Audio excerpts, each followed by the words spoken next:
It is a great honor. I'm a police officer, usually weekends, and during the week, I'll be a scientist. I work as a protein chemist. We do drug therapies for cancer. I am truly interested in volunteers and specials and how they get into policing. I came in and I thought, this is exciting. You mean I can be a police officer and still not have to leave what I'm doing? Well, I never looked back since. And the kicks I get out of it is a fulfillment that I get out of it. It is an awesome feeling to come out of an incident and you know you've made a difference. You've protected somebody, you've prevented something, you've stopped something, you started something. He found a firearm in the glove compartment. That worried me. Potentially, I could have changed that girl's life. It is important, if possible, that we try and reflect the community we police. When you have a diverse group of people, you do have diverse ideas being generated. If you have a career, you love your career, you can still continue doing that. Be a police officer. It is an awesomely fulfilling role. Welcome to More Than the Badge, a Kent Police podcast. My name is Vinny Waggiani. I am a detective inspector and I will be your host today. Today's episode is with Niyi, a Special Sergeant here at Kent Police. Niyi has volunteered in the Special Constabulary for 25 years whilst working full-time as a scientist. He has recently been awarded the King's Police Medal. Welcome to the podcast, Niyi. It's great to be here. I was going to ask you how did your career in policing start, but let's go to your scientist bit. I just want to find out what science you're behind. So I studied as a structural biologist, which means I study protein structures. Okay. And the reason why we study protein structures is if you're trying to design drugs, you need to understand what has gone wrong with the disease. So that maybe something is binding and you need to switch it off. It's almost like what the COVID guys were doing. Something like that. So if you know what this protein looks like, and you want to disrupt what's between them, you need to put a small molecule in there. And that's how we design drugs. Yeah. So that is what I did for my PhD. And I did a postdoctoral research position in Cambridge for a while. But currently, I work as a protein chemist at a cancer design. Cancer? Yeah, so we do cancer research. We do drug therapies for cancer. And what we do is we target an area of cancer research called DNA damage repair. So naturally, our bodies are meant to recognize cancer and destroy them. Cancers evade those. So we need to find a way of switching that bit on. So there is something there that can switch it on. Yes. So basically something has gone wrong or something, or the cancer has decided, I am going to evade this using this. So what you do is you find drugs that are going to sort of, in quote, sensitize those pathways back to recognizing that's cancer. Have you always done that, or did you do something else? That is what I've been doing for the past 2 years. So my job is to purify and produce proteins that we'll use for screening for the drugs that we're trying to look for. So you've always been in the protein world? Yes, I've always been a biochemist, yes. And now this as well? Yes. Yeah, I get fascinated by it because I was a scientist.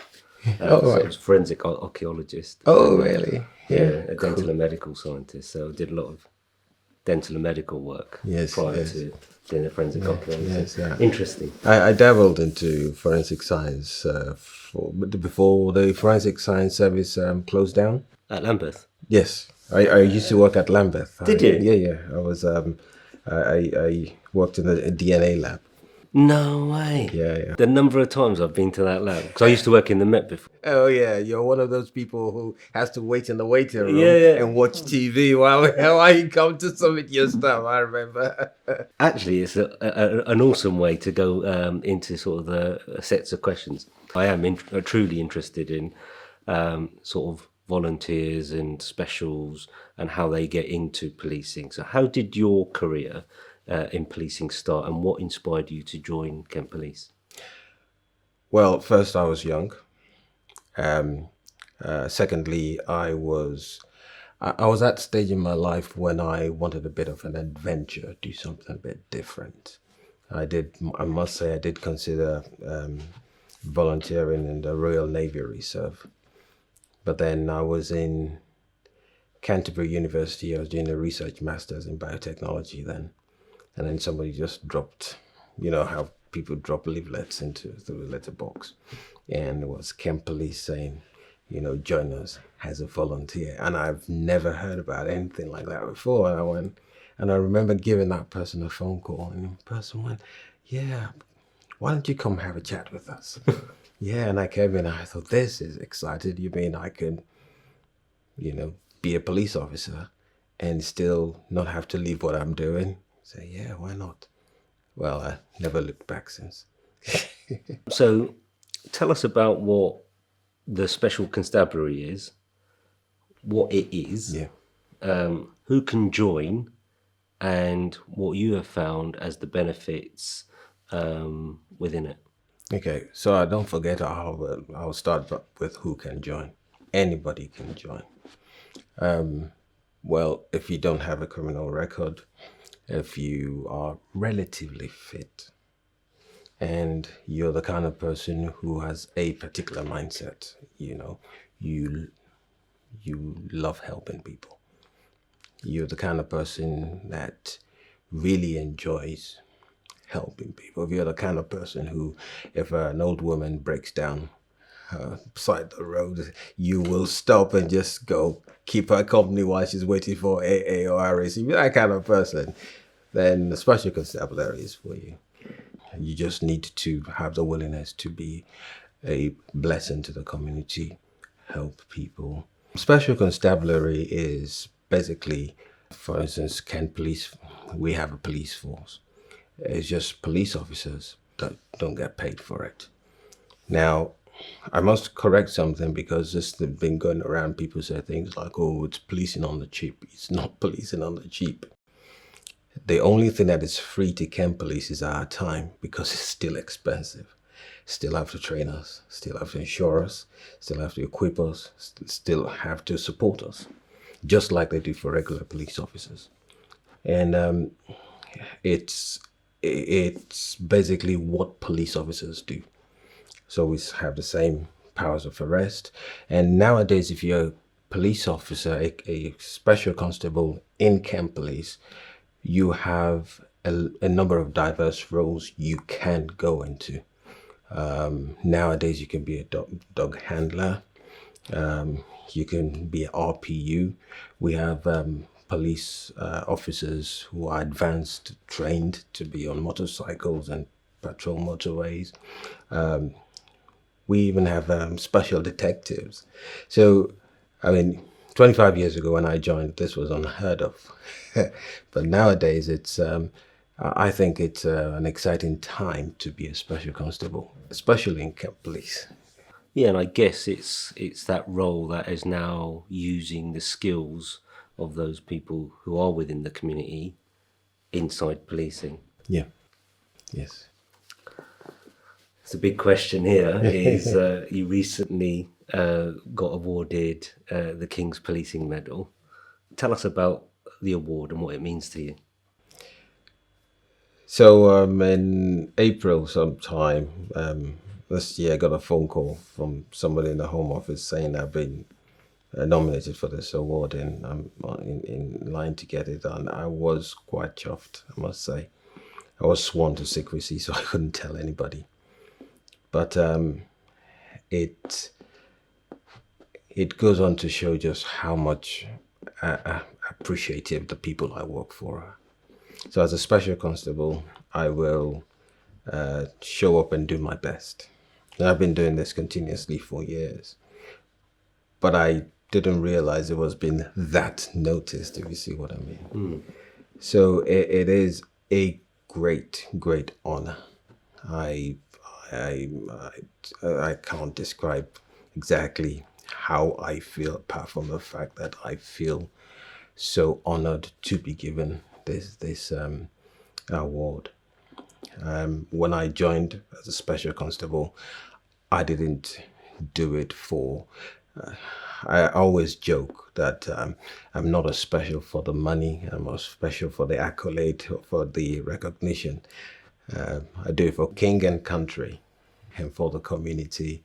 Uh, and the kicks I get out of it is a fulfillment that I get out of it. It is an awesome feeling to come out of an incident and you know you've made a difference. You've protected somebody, you've prevented something, you've stopped something, you started something. And that is an awesome feeling in itself. And that is what I did it for. So to be given this award was a super addition. That was unexpected, but really, really seriously appreciated. I mean, that's 25 years of policing recognition. How has your career evolved over that period, and how has policing changed during that period? Oh, funny enough, I was having this discussion with somebody who used to be a special with me about 20 years ago, but he left. He left after 2 years, and he was surprised when I was telling him about the changes, about even the way we do things. Take, for instance, electronically. I remember when I joined, when you attend a crime scene, you bring out a pocket notebook, you write everything down, and then you go, oh, I forgot to ask. And then you get on the phone. Things have changed now. You'll be at a crime scene and just basically open up a crime report at the crime scene. Things have changed for the better. I suppose there are some things that could be counted as a negative, but it's a positive for us in a way. In the olden days, people who had mobile phones didn't have mobile phones that had cameras, which means one of the downsides to that is if you stop somebody, at least this happens to me most of the time, stop somebody and you want to search them for, I don't know, Section 23 or PACE 1, first thing that happens, people just whip up their mobile phones and start recording, which helps in a way that you get things right. You're conscious of all the procedures. At the end of the day, you're a police officer. You're representing the Special Constabulary. You're representing Kent Police. You don't want to put Mr. Smith into disrepute in any way. So basically, you want to do it right. And now we have our own body cam. And I remember somebody says to me, oh, can I record? I said, oh, I am recording, so you're free to do whatever you want to do. So that has changed. Attitude in policing has also changed. I remember when I joined, there was this unwritten thing where regulars kind of resented specials because they saw us as taking away their overtime. But that has changed. Specials are celebrated now. Years ago, when you finish on duty, you expect you expect your senior officer, equivalent of special sergeants, to say thank you to you. Your special inspector then will also say thank you to you. But nowadays, PCs will say, oh, thank you for coming. I don't know how you did or why you did, but it's great to have you here. Thank you so much. And we get that all the time today. So the attitudes have also changed, which is an awesome thing. So like I always say, it's a great time to be a special. So you talked about how grateful your team or the local policing team are when you turn up. I work on an LPT team, and my sergeants and I are always truly grateful when a special joins us for the day. The demands in policing have got higher, and so whenever there's an extra pair of hands that joins us, It makes the day so much easier, so much more enjoyable. Plus, I think, certainly when it comes to my police constables and my police sergeants, they get an insight of someone who's not always full-time in policing and they're doing something outside. Yeah. And the conversations are slightly different. And I think, personally, I think they grow as individuals when they have conversations with people that have come from the Special Constabulary. So for me, truly grateful, and thank you for doing the work that you do. Both of us from Black, Asian, mixed heritage backgrounds, how important is it around having a diverse workforce and what represents, I guess, the communities we work? So there are two ways of answering that question from hopefully a general overview, and then for me, my point of view, my work on the street. When you have a group of people that are policing an area, you would generally expect that the police will reflect the diversity. We might not be able to do that because of interest in police, whether you like it or not. There's still this stigma among certain people that police don't like black people, police don't like ethnic minority and all that. But it is important. It is important, if possible, that we try and reflect the community we police. So if you're policing an area that is a particular percentage of ethnic minority, the police should reflect that.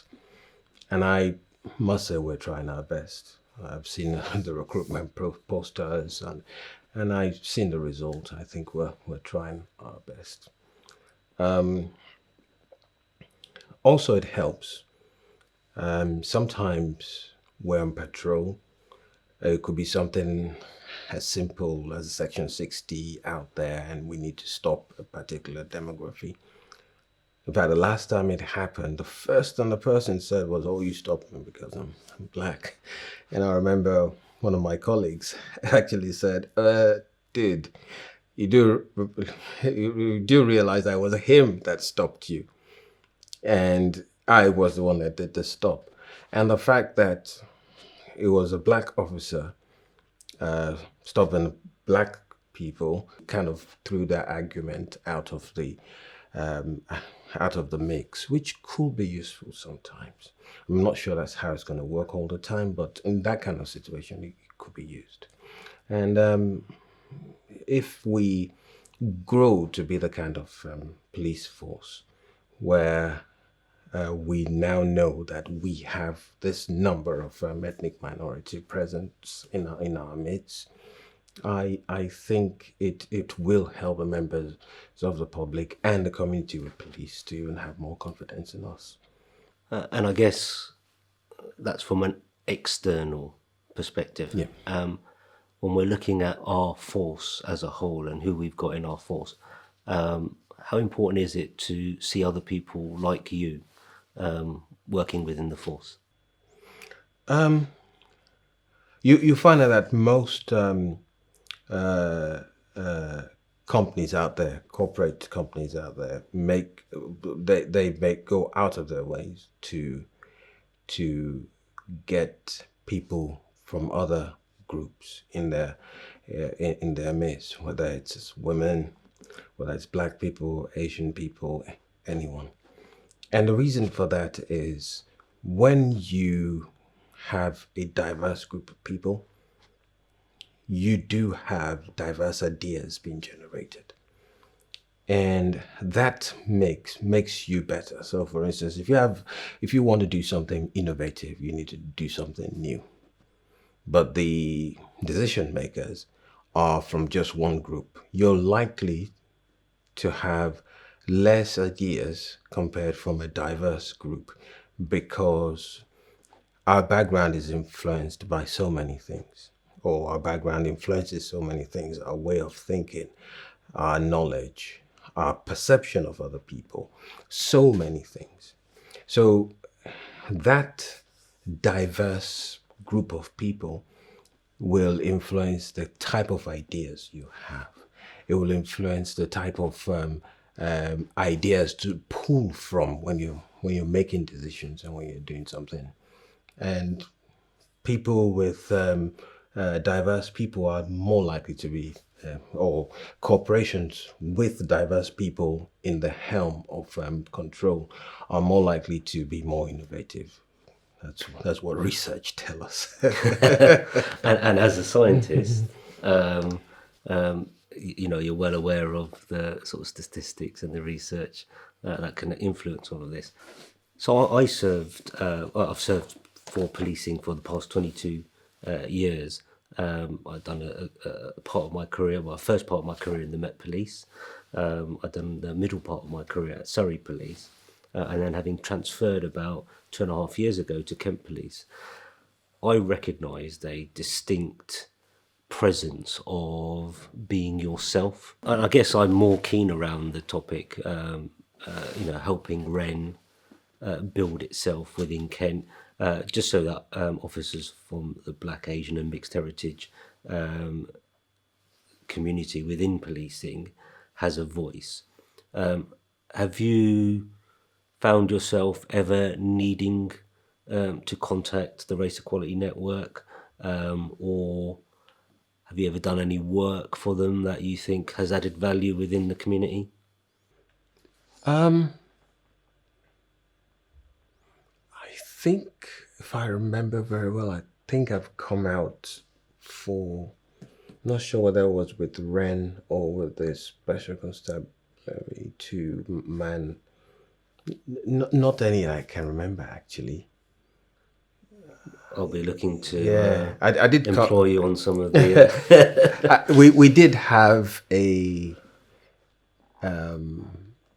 I think it was a Wren conference, and I was invited as a speaker once. Oh, wow. Yeah, I was asked to come and talk about, Kubia was the head then, and she wanted me to come and talk about unseen disabilities. Yeah, so I suffer something called sickle cell anemia, and I also suffer very bad migraines, and then recently I was diagnosed with multiple sclerosis.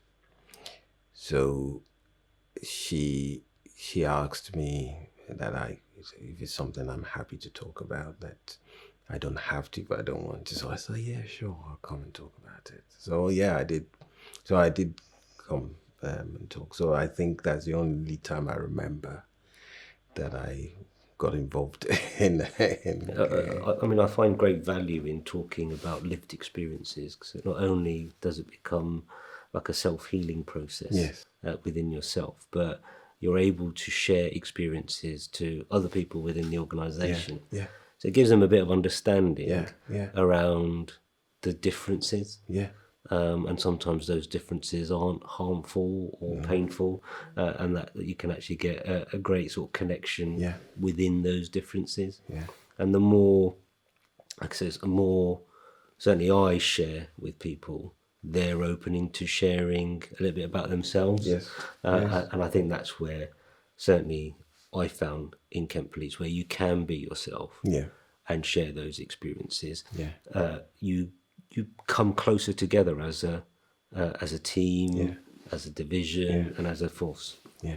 And I think this is more important, especially for regular police officers who are ethnic minority, because you spend more time at the job, interact with others more often. Unlike us, our presence is really transient. That support is really, really important. Yeah, and I've often found, like, when you start sharing those experiences, that you become part of a family that's beyond colour. You become part of a family that has the values of the life of service. Yep. And that's the driver. Yes. So you look after people, regardless of their background, regardless of the fact that they may have a criminal record, we still have to go out, Of course, yes. and support, Yes. make sure they're safe, Yeah. and the whole of Kent Police is looked after. The most important thing is that we learn from this, and as a force, we when time we get it wrong, we don't try and cover it up. We just learn and move on. With being a scientist, with being a Special Constabulary officer for Kent Police, and a dad, a husband, how do you manage the work-life balance? Well, that is easy. I'm a police officer usually weekends, except for during the week. Sometimes when I take the week off to be a police officer, and during the week I'll be a scientist. So the switch is not usually a problem. It's not like I do it one day after, after the other. The way I manage it is the way most people manage things. When you're speaking to your children, you'll be a dad. When you're speaking to your wife, you'll be a husband. When you're speaking to people on the street, you'll be a police officer. But because my job, my daytime job, doesn't demand me speaking to people on the streets, it's usually a no-brainer and it's kind of be easy to do. When I'm in the scientific environment, I'm speaking to colleagues, we're discussing science, we're discussing tasks. That's also easy. But because my role as a police officer, I work for the CSU, I'm town beat. I'm usually dealing with members of the public, which means the switch is not difficult at all. So you're in the CSU. Describe a typical shift for us. So a typical shift would be, I come in and I will kit up and don the custodian hat. I know it sounds a bit old-fashioned, but I always wear it. And the reason for that is people will stop you just to talk to you because you have the custodian on. People want to find out why you're still wearing it. People find out what's the difference. Is why do some people wear it or why, and some people don't wear it. It's usually a conversation starter, in my opinion. So I always wear it. So I'll go out on foot patrol. And foot patrol just means just walking around in Dartford Town Centre, saying hello to people. And then people will come up to me and say, and sometimes they'll discuss politics. It will be sometimes issues with their neighbors, what they do. And some people will say, look, my child seems to be going out of hand. What do I do? And a lot of the advice I end up giving in such situations might not even be police related. It's related to the fact that I'm a father and I could advise in that, but they don't know that. The only reason why they came to me is because I'm a police officer. And then some people will come and speak to me about joining the police. So generally, if you're a CSU officer, you don the custodian hat, you look like a police officer who is really ready to talk. He has a closeness about it. I don't know. It just does have, or maybe it's just a face I've got. I've got a friendly face. People just come and talk to me. And then if things go wrong, I get called because I have a local radio and I'll hear it there first and then go run and deal with it, whether it's a shoplifter, an assault, or a disturbance anywhere. I just go run on with it. So a typical shift would be a whole shift and no incident happened, no arrest, nothing. That will be a typical shift. A more exciting shift would be a stop search that resulted in finding drugs or a knife, or had to take somebody off the street because they got involved in an altercation and it went bad. There was an assault or whatever. So 25 years of Special Constabulary work. Could you share a moment that has stayed with you? It could be something you've been proud of or something that's challenged you. Oh, well, there's one that came to mind, and it's peculiar not because it was not so violent, but because of the result I think I might have got that was as a result of my attending. It was a bank holiday. I came into CSU, and there was an assault, domestic. It was 15 minutes walk, and I said to control, I can attend. So I decided to jog. I made it in 10 or thereabouts. So I got there, and the fighting stopped. I was very concerned because it's never happened to them before. There were no reports from this house, and the VIT team was on that. They had two officers, a DC and a PC, and I got some advice, and they said, well, there's something we can do, we'll come. However, we will want you to stay there because we're dealing with something in case we need to arrest, so you need to stay. So I had to wait for 2 hours. But for that 2 hours, I had the opportunity to talk to this girl, because now Mom was saying to me, this is what she's doing. Me and Dad work hard. She's just out of control. She has these people she hangs out with. They're causing us trouble. She brings the trouble home.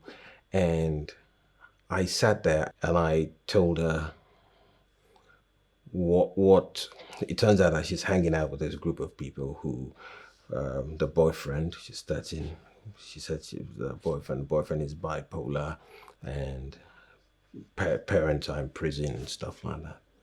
So I asked her what she wants to be in the future. She said she wants to be a lawyer. And I said, that's fine. And I explained to her what associations do. I explained to her how we keep records based on associations and how we will associate her with those people. I explained to her what that association is costing Mom. I explained to her what her career options are. I told her what is likely to go wrong with her career options based on what other people could do that could have. And she has never heard any of this before. And Mom, I just noticed she was just changing my cups of tea. She would just come in and give me another cup and then take the old cold one away. Because I realized I was there in a position of authority, and she listened. And at the end of the day, we came up with an action plan. We decided that we need to put something in place so that she doesn't go and be hanging out with those people because maybe she had too much time on her hands. So we decided which cadets she wants to do. So we went through Army cadets, and she said, okay, well, I'll do police cadets. So we went on the internet, gave them a website, and even though I almost arrested the dad, he was grateful to me. As in, this was somebody who was shouting at me when I said to him I was going to put him, I asked him to sit down. I didn't want to cuff him in the presence of his daughter, but I asked him to sit down if he wouldn't stop shouting. And by the time I left the place, I was more like a hero. And potentially I could have changed that girl's life because she could have at that point in time changed her associations. And those are the kind of stories that stay with me. Those are the kind of incidents that stay with me. And those are the kind of incidents that make me want to do this job. That's positive impact. Yes. It doesn't matter how you look at it. Some words resonate with individuals, and it's not what you say, it's not what you do, it's how you make someone feel. Yeah. And I think what you said made that person feel that they were listened to, and that you've given some wisdom that has allowed them to make healthier choices. Now, we continue to talk about a 25, and it's a mammoth set of years. How do you deal with the emotional impact of the job, or some parts of the job, and what's the support been like for you? So the way I see it is, I think the traumatic bit of the job, that bronze is actually born mostly by regulars. And the reason for that is, if you attend a very traumatic incident, maybe a very bad domestic or a very bad accident, you're expected to show up for work the following day. As a special, we don't do that. And I think it might be different for other specials, but for me, once I walk away from that incident, I might not show up for another 2 weeks or a week, and that will give me time to detoxify.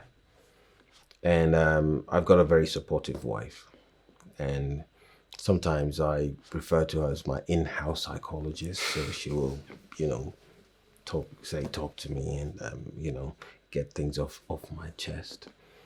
And for us, it is easier for us to deal with. We have the option of time to help us heal. And being specials, we choose the time we come to work. So sometimes if you feel you are not up to it, you can say, I'm not coming for another week, or I'm canceling that duty. I remember years ago, there was an incident at a nearby reservoir where 2 children drowned. I just walked in, I just started my shift, and the sergeant said, "You're with me." And we had to go calling off the place. So I was there when the divers went in and they brought the body of a boy out. I don't get to see that body as often, but I was offered counseling. I mean, I didn't think I was traumatized, but the fact that I was offered, somebody came up to me and said, yeah, we noticed you were on shift. You've been on shift since morning. Are you happy to speak to somebody if you need to? And I said, yeah, I'm fine. But if you feel you need to speak to somebody, would you come and speak to us? And this was like 10, 15 years ago. So now the support is even better. Our coordinator will actually nominate you to be spoken to based on the incident you attended. Somebody will say, you need to speak to someone. Are you happy to speak to someone? So it's just that. So it's got better over the years. And certainly now where, certainly Kent Police, they've got a peer-to-peer police network. Yes. They've got the TRIM referral. Yes, TRIM referral, that's what I'm talking about, yes. And then you've got the option of having a counselling sessions with in-house counsellors. So there's a lot of certainly things that are available for regular police officers, which are also available it's regular for us too, yes. special Available constables as for well. us, During your time, are there any sort of common misconceptions that you hear about the police? And what do you say to others to overcome or address them? I was out on duty once, and somebody said to me that they saw somebody arrested and a spit hood was used, and the person thought it was inhuman and disrespectful, and it was a degrading treatment. And after 5 minutes, when I explained to him the reason why, he thought, okay, that makes sense. Is there a moment in your career where you thought, oh my God, the risk of what I've just dealt with was so big that you realised what police officers actually do on a day-to-day basis, or faced with on a day-to-day basis? So it was very indirect. So we went out, and I still remember us dealing with an RTC. We did the job. It was the days of paperwork, and everything was, most things were handwritten. And the following weekend, I didn't come on duty, but he came on duty. And he stopped a group of people in a car. And I'm not sure whether it was a search, but he found a firearm in the glove compartment. And that worried me. Even though I wasn't on duty that day, I had nothing to do with me. And he did affect the gentleman adversely for a while. That was when I thought, this could be difficult, because the guys were apparently, the guys in the car were quite cool about it. Yeah, well, yeah, it looks like a toy gun. It is a toy gun. Don't worry about him. Guy went, yeah, just let me take it anyway. And so he took it away from them and then called firearms. It turned out it was actually a real firearm. It wasn't loaded, but it was still worrying. I could imagine, yeah. We're just going to have a little bit of fun here with some questions. What's your go-to snack on shift? Well, I generally don't eat on shift. However, if I'm doing a night shift and we stop at the fuel station, I will go for a flapjack.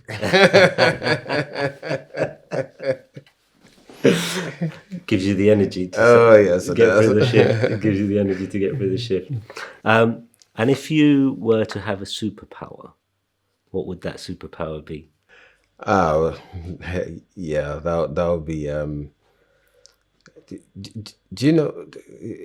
Do you know this character in the X-Men called Wolverine? Yes, that's a good one. Yeah. If you had a celebrity that you'd like to join you on a shift, who would that celebrity be? I actually thought about that one. I couldn't think about anything, but maybe Mr. Smith would like to join me in Dartford on foot patrol. That would be awesome. As in our chief constable. Oh, yeah. We can maybe have a little conversation with him and see if he...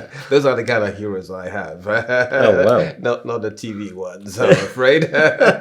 So my heroes I either found in a book, like this gentleman, his name escapes me now. He writes the series on Jack Reacher. So those are my heroes, and Wolverine.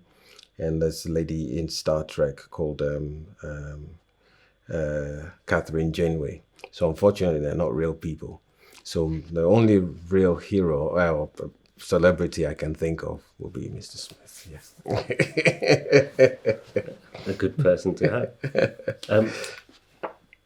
What one thing would you want the public to know about what specials, or the role of a special? Yeah, I've actually thought about this question, and I've thought, if everyone who doesn't have a criminal record, is relatively fit, can spare 16 hours a month, and has the heart to help, we will have more police officers than criminals. So the point I would like to make is, anybody can be a special, and it is as easy as those 4 points I've just made. You can spare 16 hours a month, which is basically 2 shifts in a month. It means you show up twice. If you are relatively fit, So even if you are not fit, you can get the fitness. So that could be easily fixed. And if you meet the eligibility and vetting criteria, yeah, you should be cleared to join. And if you have a heart to just, if you're the kind of person who will really feel, who will get some kicks out of going out to be the person who stopped a domestic or prevented one, or removed an aggressor or an offender from an environment. If you're the kind of person who will feel some joy that they have protected the public by, I don't know, removing drugs, removing knives and stuff like that, then yes, the Special Constabulary will be the place for you. And the good thing about it, you don't have to stop what you're doing. One of the advantages of the Special Constabulary is if you have a career, you love your career, you're doing something you enjoy doing. I don't know, maybe you're a teacher, you're a pilot, you're a doctor, or something like that. You can still continue doing that and be a police officer. And I think this is what the Special Constabulary offers. It offers you the ability to keep your career and still do something special. So there's someone now on the thinking as they're listening to this, and they're on the fence. Should I join or should I not? What one piece of advice would you give them when they're on that cusp of thinking? So people join the Special Constabulary for so many reasons. One of them is what I just stipulated. You want to be a police officer, but you have a career you don't want to walk away from.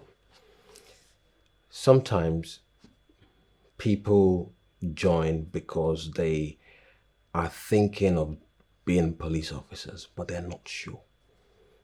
They're thinking, I don't want to spend 2 years training as a probationer only to find out that this is not what I want to do. The Special Constabulary offers you that opportunity. So you be a police officer on a part-time basis, on a voluntary basis, and you will know exactly what you're getting into. Some people become police special constables because they want to eventually become regular police officers. And the way the training is structured now, it does offer a way in. So if you are that kind of person who is thinking about it, come speak to us. Whether you want to be a career special, which is you don't plan to be a regular, or you eventually would like to become a regular police officer, come speak to us. If you are thinking of becoming a regular police officer, and you come in as a special just for a taster, you might think to yourself, no, I don't want this as a career, but still stay as a special. So there's so many options too, but either way, it is an awesomely fulfilling role.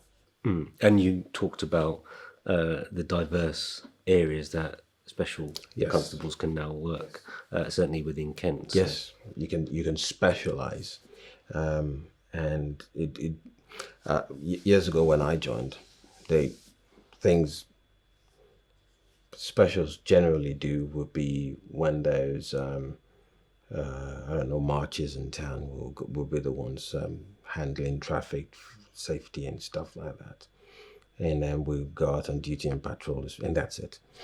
But now you could do so many things. I mean, I think the departments you can't join are less than the ones you can join nowadays. So yeah, things like firearms that makes sense.